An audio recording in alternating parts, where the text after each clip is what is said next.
Alright, bismillahirrahmanirrahim. Assalamualaikum dan salam sejahtera. Okey, kita masuk ke sistem tangki. Sistem tangki saya akan tunjukkan dan saya akan ajarkan macam mana kita nak pasang, apa yang perlu ada dekat tangki ni. Ball valve kedudukan dia dekat mana, apa semua. Water pump, berapa horsepower kita nak pakai, saya akan bagi tahukanlah. Alright. Okey, yang pertama sekali water pump. Okey, yang pertama sekali water pump. Water pump yang kita gunakan, okey, untuk 1000 polybag kita perlu menggunakan water pump 1 horsepower. 1 horsepower pump, water pump dia boleh cover untuk 1000 polybag. 2000 polybag kita perlu menggunakan 2 horsepower water pump lah. Okey, tengok jenama yang kita nak pakai. Kebiasaannya orang pakai jenama Leo. Okey, jenama Leo antara water pump yang ada jenama dan berkualiti lah. Okey, bergantung kepada tuan-tuan dan bergantung kepada tempat tuan-tuan, water pump jenis apa yang ada jual dan brand apa yang ada jual dan harga yang berpatutan mengikut kemampuan masing-masing lah. Okey, alright. So, sistem tangki yang kita pakai dekat sini, kita menggunakan 2 biji tangki 600 gallon. 2 biji tangki 600 gallon. Okey, dan kebiasaannya pengusaha vertigasi mereka akan sediakan 2 biji tangki. Satu adalah untuk kita bancuh air baja dan satu lagi adalah untuk kita backup dengan air kosong. Okey. So, tengok dekat sini. Dekat mana kedudukan stopcock ataupun ball valve ni atas ni dengan bawah. Okey, setiap tangki daripada belah bawah kita ada ball valve. Okey. Kita perlu ada ball valve 1, 2 belah bawah ni lah. Setiap tangki perlu ada ball valve dan belah atas ada 1, ada 2 ball valve. Okey. Fungsi ball valve ni adalah semasa kita nak kacau baja ataupun semasa untuk kita pump air pergi ke ladang. Okey. Dan ada satu lagi ball valve ataupun stopcock pergi ke ladang. Yang ini air dia akan pergi ke ladang lah. Okey. Apabila kita nak kacau air baja, kita perlu tutup stopcock pergi ke ladang. Okey, ini fungsi dia. Sekejap lagi saya tunjukkan macam mana cara kita nak bancuh air baja. Okey. Dan satu lagi yang kita perlukan dekat sistem tangki ini yang paling penting adalah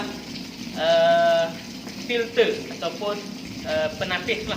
Yang kita gunakan sekarang ini adalah disc filter. Okey, disc filter. Penapis piring. Okey.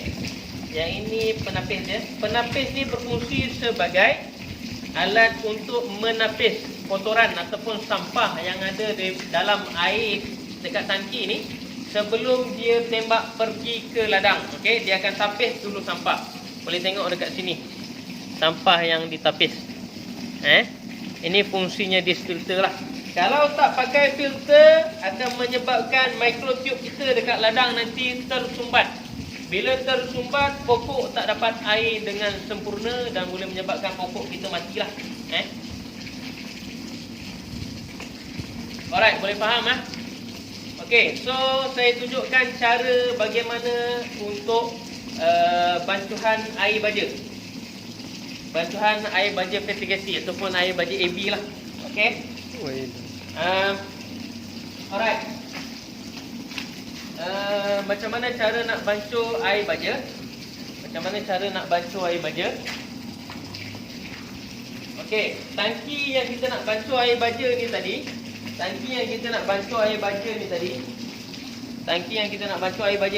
bukakan dia punya stopcock belah bawah dan bukakan stopcock belah atas. Okey, belah bawah dan atas kita buka. Tangki yang sebelah ni kita perlu tutup. Kena tutup, jangan buka lah. Okey, yang ni kita tak nak pakai pun buat masa ni. Tutup belah atas dan tutup belah bawah dan kita tutup stopcock yang pergi ke ladang. Okey, tutup stopcock yang pergi ke ladang lah. Tujuannya adalah apabila kita sedut air dalam tangki ni daripada belah bawah, dia akan masuk balik ke atas. Dia akan pusing untuk buat kacau air baja lah. Okey, untuk pengetahuan, 1 horsepower pump untuk kita kacau air baja ambil masa lebih kurang 10 minit. Okey, 10 minit. Kalau 2 horsepower pump, kita cuma ambil masa 5 minit sahaja. Sebab 2 horsepower pump ni, pump dia kuat dan besar lah. Okey, kita perlukan masa lebih kurang 5 minit sahaja. Alright. So kita tengok macam mana cara kita nak basuh air baja. Okey, kita try onkan pump. Alright, tengok dekat sini. Okey, kita boleh tengok dengan jelas. Air yang kita sedut tadi daripada belah bawah ni, dia akan pusing balik masuk sini. Okey. Dalam tempoh masa dia pusing ni tadi, kita akan masukkan air baja A, air baja B. Stok larutan air baja A dan stok larutan air baja B lah. Okey. Misal kata kita nak dapatkan 2.0 EC, okey, electrolyte conductivity. Okey. Kita nak dapatkan kepekatan 2.0 EC, kita perlu letakkan air baja A 4 jug. 4 jug A masukkan dalam dan 4 jug B masukkan dalam dan biarkan selama 5 minit. Okey, 5 minit, biarkan selama 5 minit untuk air baja ni tadi sebati dalam tangki 600 gallon ni tadilah. Okey, kita biarkan dulu. Okey, ini antara larutan stok lah.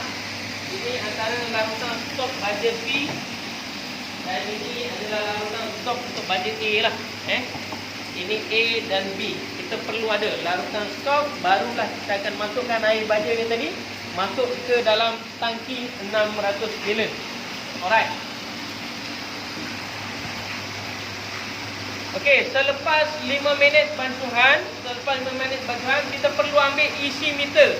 Okey, perlu ambil isi meter dan celupkan dalam air dalam tangki ni tadi. Kita perlu celupkan dalam tangki ni tadi.